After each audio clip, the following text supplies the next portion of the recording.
नावकाटानि जाब्रांपारा नामघराव जगतगुरु श्रीमन्त शंकरदेवनि खुंगा 576थि जोनोम सान फोरबो फालिदों।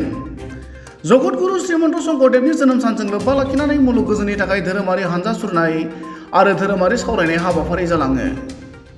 धोरोमारि हानजा सुरनाय हाबाफारियाव गोबां धोरोम सिबियारिफोरा बाहागो लादोंमोन। हानजा सुरनाय हाबाफारि जोबनायनि उनाव जिरायनाय धोरोमारि सावराय मेलाव आसाम आयेन आफादनि बुंथिगिरि बिश्वजित दैमारि, बिटिसिनि मावफुं सोद्रोमा रनेन्द्र नार्जारि, गरेस्वर मण्डल बिजेपिनि आफादगिरि महेन्द्र बरा, सुक्लाय सेरफां मण्डल बिजेपिनि आफादगिरि सत्र सिंह चौधुरीमोनजों लोगोसे गोबां मानगोनां सुबुङा बाहागो लादोंमोन। गुबुन फारसेथिं जगतगुरु श्रीमन्त शंकरदेवनि 576थि जोनोम सानजों लोब्बा लाखिनानै धोरोमारि सावरायमेल खुंनाय हाबाफारियाव बाहागो लानानै आसाम आयेन आफादनि बुंथिगिरि बिश्वजित दैमारि बिथाङा खौरांगिरिनि सिगाङाव ओरैबायदि फोरमायो। আজি আহিলোঁ গাঁৱত, ভাল লাগিল। আমাৰ জাবাংপাৰা সকলো ৰাইজে মিলি ফালে খুব ধাম ধুমেৰে গুৰুজনাৰ জন্মোৎসৱ বা আৱিৰ্ভাৱ দিৱস পালন কৰিছে। আৰু আমিতো চবেই জানো গুৰুজনাই আমাৰ মূল। গুৰুজনা নহ'লে অসমৰ মানুহে একত্ৰিত হৈ ফালে আজি নিজকে অসমীয়া বুলি পৰিচয় দিবলৈ সক্ষম নহ'লে হয়। আৰু গোটেই ঈশ্বৰ আৰু আমাৰ এই সংসাৰৰ সৃষ্টিৰ বিষয়ে জ্ঞান ধাৰণা চব গুৰুজনাই আজি 500 বছৰ আগতে আমাক দি গৈছে আৰু তাকে লৈ আজি আমি চলি আছোঁ।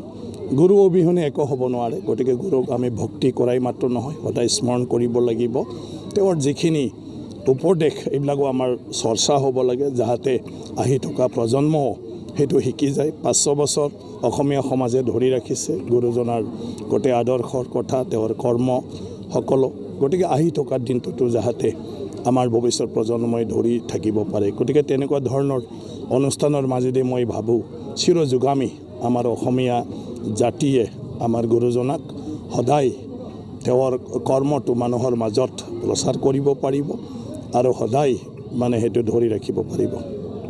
বিজয় সংস্কৃতিৰ ইতিহাসত যিবোৰ পুৰাণত বা বেদত উপনিষদত কৈ আহিছে বা মহাভাৰত ৰামায়ণতো সেইবিলাক কথা উল্লেখ কৰি আছে যে সেই জগতখনত মাজে মাজে বিভিন্ন ধৰণৰ সংকট আহিছিলে। সেই সংকট অহাৰ সময়ত স্বয়ং ভগৱানে ঈশ্বৰে বিভিন্ন ৰূপত ইয়াত আৱিৰ্ভাৱ ঘটিছে আৰু আৱিৰ্ভাৱ ঘটাৰ পিছত এই জগতখনক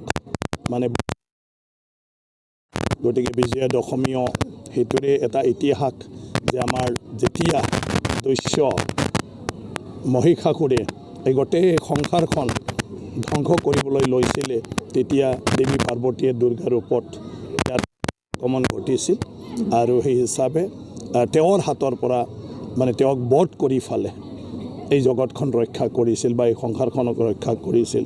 যদি সেইটো নকৰিলে হয় কিজানি মানৱ সভ্যতাৰ পৰা আৰম্ভ কৰি এই প্ৰকৃতি গোটেইবোৰ হয়তো তেতিয়াই ধ্বংস হৈ গ'লে হয়। গতিকে সেই কথা আমি পাহৰা উচিত নহয় আৰু যুগে যুগে সেইটো আমাৰ পূৰ্বপুৰুষসকলে ৰক্ষা কৰি আহিছে। তো আমাৰো দায়িত্ব ৰক্ষা কৰাটো, সেইবিলাক কথা পাহৰা উচিত নহয়। ঈশ্বৰ অবিহনে আমি একো নহয়। গতিকে মা দুৰ্গাই যিটো কাৰ্য কৰি আমাক উদ্ধাৰ কৰিছিলে সেই কথা পাহৰাটো আমি উচিত নহয়। আৰু সেই তিথি বা উৎসৱটো পালন কৰি সদায় আমি এই বিষয়ে আমাৰ নতুন প্ৰজন্মকতো অৱগত কৰি থাকিব লাগে।